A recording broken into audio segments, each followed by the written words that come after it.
Welcome to MC novel world, जहां कहानियां सिर्फ सुनी नहीं महसूस की जाती हैं। फायर। अगर तुम्हें पसंद है एक्शन, मिस्ट्री और इमोशन से भरी कहानियां। आपके पिताजी ने शायद कुछ गलत समझ लिया। क्या गलतफहमी हो सकती है? पायल ने सोचा, अपनी आंखें सामने खड़े चेहरों पर फेरते हुए। उन सभी के चेहरे पर एक अजीब भाव था जिसमें अविश्वास, शर्म और सब कुछ मिला हुआ था। इससे उसकी जिज्ञासा जागी। उसी समय बटलर जनार्दन ने हेमंत के पीछे झांकते हुए पिंजरे के सिरे को देखा। जिज्ञासावश उसने अपनी गर्दन आगे बढ़ाई, आंखें सिकोड़कर अंदर कुछ देखा। एक ऊद बिलाव, उसने धीरे से कहा, लेकिन खामोशी में उसकी भ्रमित आवाज जरूरत से ज्यादा स्पष्ट थी। एक ऊद बिलाव। हर्ष ने बटलर जनार्दन की ओर देखते हुए दोहराया। बटलर जनार्दन ने हर्ष की ओर, फिर पायल की ओर देखा और फिर बाकी परिवार की ओर अपनी आंखें घुमाई। यह ऊद बिलाव नहीं है, हेमंत ने निराशा में आह भरी चंदन की ओर इशारा किया कि वह समझाए। इस मोड़ पर चंदन की हिम्मत पहले ही टूट चुकी थी। उसने माफी भरे अंदाज में पायल को देखा और अर्णव और सौरभ से अपना हाथ छुड़ा लिया। यह एक चूहा है, चंदन ने स्वीकार किया, क्योंकि वह अनिच्छा से पीछे हट गया, जिससे पायल और हर्ष को उनके पीछे का दृश्य दिखा। हर्ष और पायल ने सहज रूप से अपनी आंखें बड़े पिंजरे और अंदर के जानवर पर घुमाई। उन्होंने बिना किसी भावना के उसे देखा, पलकें झपकाते हुए यह जानने की कोशिश कर रहे थे कि वह क्या था। एक हाथी का बच्चा, हर्ष ने अंदाजा लगाया, और उसी समय पायल भी बोल पड़ी। चिंचिला। हर्ष के अंदाजे पर अर्णव और हेमंत के चेहरे ऐंठ गए। एक हाथी का बच्चा, अर्णव मायूसी में दोहराए बिना न रह सका। क्या उसके भाई की आंखों में गुप्त रूप से कोई समस्या थी? चंदन ने असहाय होकर आह भरी और पायल के पास बैठ गया। पायल, मुझे माफ कर दो। मुझे नहीं पता क्या हुआ और मैंने इसे गलत समझ लिया। जब पायल ने पूछा था तब टियाना उसके साथ मेज पर थी। चिंता मत करो, मैं अगली बार सही चीज लाऊंगा। पायल मुस्कुराई और बोली, जरूरत नहीं है। वह इसे दोबारा जोखिम में नहीं डालना चाहती थी। पायल। चंदन का दिल डूब गया, उसकी आंखें और बड़ी हो गईं। उसका जवाब सुनकर अर्णव और सौरभ ने माथे पर बल डाला। उनके पिताजी ने अपनी तरफ से पूरी कोशिश की थी। क्या उसे गलत चीज लाकर देना इतनी बड़ी बात थी कि वह उन्हें दूसरा मौका भी नहीं देगी? हेमंत और अदिति ने दूसरी ओर अपनी भौहें उठाई, आंखें पायल पर टिकी थी। नीना ने दूसरी ओर चुपके से मुस्कुरा दिया। पायल, ऐसा मत करो, नीना ने हिचकिचाते हुए कहा। भले ही तुम नाराज हो कि पिताजी तुम्हें गलत तोहफा लाए, तुम उनके प्रयासों को नजरअंदाज नहीं कर सकती। यह अब भी एक तोहफा है और तुम्हें आभारी होना चाहिए। यह सही है। सौरभ ने नाक भांज सिकोड़ी, लेकिन सामान्य से विपरीत उसने आग नहीं लगाई। पिताजी ने फिर भी अपनी पूरी कोशिश की। अर्णव ने एक शब्द भी नहीं कहा, लेकिन वह भी इस बात से नाखुश था कि पायल इतनी निर्दयी होगी कि अपने पिता को दूसरा मौका नहीं देगी। इसके अलावा तुम्हें यह सब विस्तार से बताना चाहिए था ताकि यह सब न हो, नीना ने जारी रखा, महसूस करते हुए कि उसके भाई बहनों का मूड बिगड़ रहा था। उसने उदास चंदन की ओर और फिर चिंतित अदिति की ओर देखा, लेकिन जब उसकी आंखें हेमंत की ओर गईं, तो वह उनमें ठंडी नजर देखकर घबरा गई। हेमंत शायद उसके ज्यादा करीब न रहा हो, लेकिन उसने कभी उसे इतनी ठंडी और दूर नजर से नहीं देखा था। लेकिन इस समय ऐसा लग रहा था जैसे वह एक दुश्मन को देख रहा हो। नीना ने अपने होंठ भींचे, महसूस करते हुए कि उसके दिल में यह उथल पुथल उबाल ले रही थी। हेमंत ऐसा पायल की वजह से है, उसने सोचा। चाचा हेमंत जल्द ही महसूस करेंगे कि मैं बस उसके असली रंग दिखा रही हूं, उसने खुद को समझाया। इसलिए भले ही हेमंत की ठंडी नजर उसे डरा रही थी, उसने उसे नजरअंदाज कर दिया। तो एक तरह से यह आंशिक रूप से तुम्हारी गलती है, नीना, इस बार हर्ष बोला। उसका स्वर दृढ़ और ठंडा था, जबकि उसकी आंखों में असंतोष था। अगर तुम परिवार न होती तो मैं सोचता कि तुम पायल और हमारे बीच फूट डाल रही हो। क्या? नीना का रंग उड़ गया, क्योंकि उसने अपने दूसरे भाई को खाली ढंग से देखा। नहीं, ऐसा नहीं है दूसरे भाई, मैं बस पायल को समझाने की कोशिश कर रही हूँ। कुमारी नीना, कुमारी पायल ऐसी नहीं है जो ऐसी गलतफहमी पर नाराज हो। बटलर जनार्दन ने धीरे से बचाव किया, नीना को एक विनम्र मुस्कान देते हुए। और अगर वह होती भी है तो मैं इससे असहमत हूं कि यह उनकी गलती है। यह सही है। चंदन ने सिर हिलाया और आह भरी। पायल की इसमें कोई गलती नहीं है। जब मैंने उससे पूछा तो मैं बहुत विचलित था, इसलिए यह सब मेरी गलती है। चंदन ने जबरदस्ती मुस्कुराया, क्योंकि वह पायल के करीब आया और उसके गोल मटोल हाथों को पकड़ा। पायल, पापा को सच में अफसोस है। मैं और बेहतर करूंगा। मैंने वादा किया। पापा, इसकी जरूरत नहीं है, क्योंकि आपने पहले ही कर दिया है। पायल मुस्कुराई, नीना को नजरअंदाज करते हुए, क्योंकि वह बेकार की बात थी। हालांकि उसने अभी भी बाद में उसे उसकी जगह दिखाने का मानसिक नोट बना लिया। पायल ने चंदन का हाथ पकड़ा और मधुरता से कहा, मुझे अब और चूहे की जरूरत नहीं है, क्योंकि वह वाला 100 गुना बेहतर है। जो भी वह था। धन्यवाद पापा, आप सबसे अच्छे हैं, उसने उसे बेहतर महसूस कराने के लिए जोड़ा। चंदन की आंखों में उदासी उसके कोमल रूप को देखकर धीरे धीरे पिघल गई। उसके दिल में राहत की लहर दौड़ गई, लेकिन थोड़ी चिंता भी थी कि वह उसे बुरा महसूस न कराने के लिए बस ऐसा कह रही थी। अपने पिता की ज्यादा सोचने की आदतों को जानते हुए हर्ष बोला, पायल का यही मतलब है डैड। चंदन ने हर्ष की ओर देखा, केवल अपने दूसरे बेटे को मुस्कुराते हुए देखने के लिए। वह एक पशु प्रेमी है और मुझे लगता है कि चुन्नू और टियाना को एक नया खेलने का साथी पाकर खुशी होगी, हर्ष ने जोड़ा। मैं पायल की मदद करूंगा उसकी देखभाल में, ताकि वह ज्यादा बोझिल न हो। पायल सराहना भरी मुस्कान के साथ हर्ष की ओर देखने से खुद को रोक नहीं पाई। हर्ष ने उसे एक जानकार नजर डाली और आंख मारी। तुम दोनों कब से इतने करीब हो गए? सौरभ ने संदेह से बुदबुदाया, लेकिन सबने उसकी टिप्पणी को पूरी तरह से नजरअंदाज कर दिया। अदिति ने दूसरी ओर राहत की सांस ली। उसने फिर हेमंत की ओर देखा और बाद वाले ने उसकी ओर सिर हिलाया, जैसे कि वह जानता था कि सब ठीक हो जाएगा। और अगर उसे वह चूहा चाहिए जो उसने मूल रूप से चाहा था, तो वह मेरा उधार ले सकती है, हेमंत ने विनम्रता से पेशकश की, जिससे पायल मुस्कुरा उठी। या मुझे लगता है कि हर्ष अपना दे सकता है। तुम्हें कोई आपत्ति नहीं होगी, है ना हर्ष? बिल्कुल नहीं चाचा हेमंत, वह जब चाहे मेरा उपयोग कर सकती है, हर्ष ने आश्वस्त किया। पायल ने अपनी आंखें हेमंत और हर्ष की ओर दौड़ाई, उनकी दयालु पेशकशों से अभिभूत हो गई। ऐसा नहीं था कि चूहा एक जरूरत थी, लेकिन शायद सुविधा के लिए कुछ था।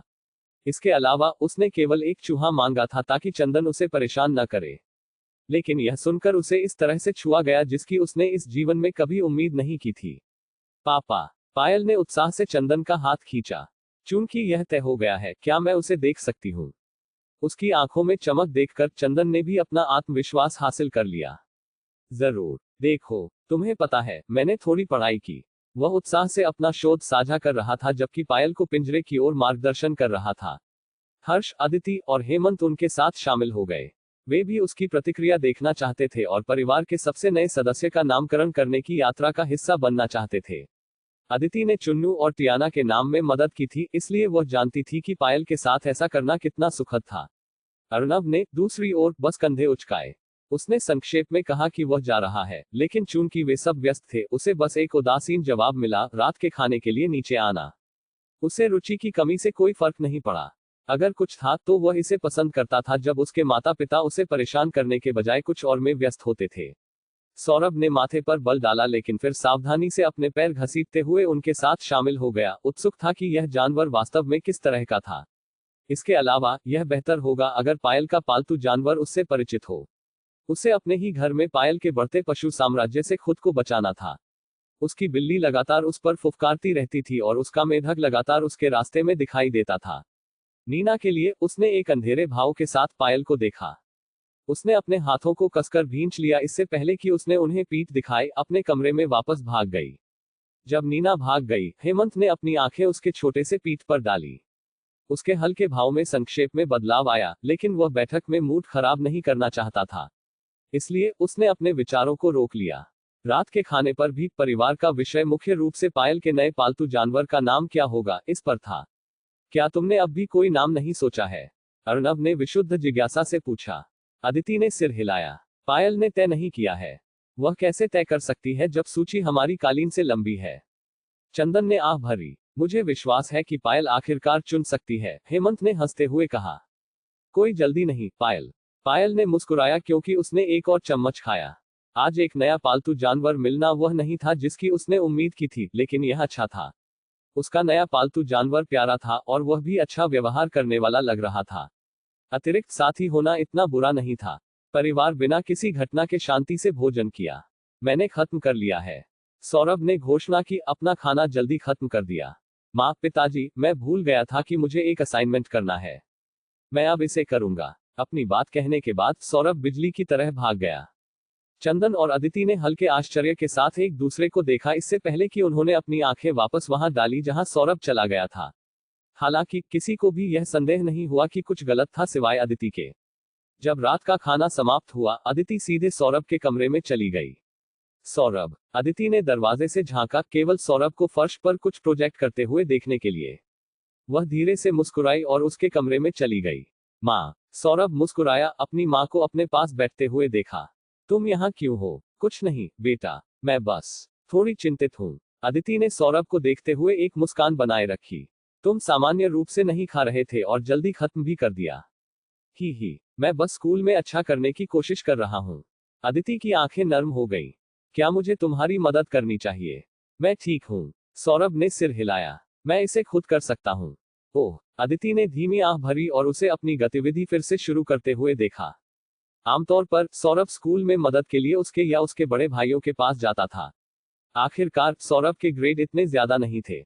ऐसा नहीं था कि युगल ने कभी अपने बच्चों पर अच्छे ग्रेड लाने का दबाव डाला था, सिवाय हर्ष के। जब तक वे अपना साल पास कर लेते थे, युगल को कोई आपत्ति नहीं थी। अब सौरभ उनसे मदद नहीं मांग रहा था। इसके अलावा वह पायल के साथ ज्यादा बहस नहीं कर रहा था। हालांकि उसने नहीं खोला था, वह जानती थी कि सौरभ का दिल सबसे बड़ा था। यह केवल समय की बात थी। माँ, सौरभ अचानक उसकी ओर देखा। क्या मैं? हाँ बेटा। सौरभ मुस्कुराया और सिर हिलाया। कुछ नहीं माँ, मुझे अपने प्रोजेक्ट पर ध्यान केंद्रित करने की जरूरत है, इसलिए कृपया मेरे जाने के बाद दरवाजा बंद कर देना। ओह माफ करना, मैंने नहीं सोचा था कि मैं तुम्हें परेशान कर सकती हूँ। अदिति ने अपना गला साफ किया और अनिच्छा से अपनी जगह से उठी। तो मैं तुम्हें छोड़ दूंगी। यह कहकर अदिति जितनी शांति से हो सकता था कमरे से निकल गई। जब दरवाजा बंद हो गया, सौरभ तेजी से बैठ गया। वह दरवाजे की ओर भागा और उसे बंद कर दिया। अपने बिस्तर पर वापस चलते हुए उसने उसके नीचे अपनी वर्दी पकड़ी। वर्दी सिकुड़ी हुई और गंदी थी, जिस पर कुछ जूते के निशान और अंडे की जर्दी के अवशेष थे।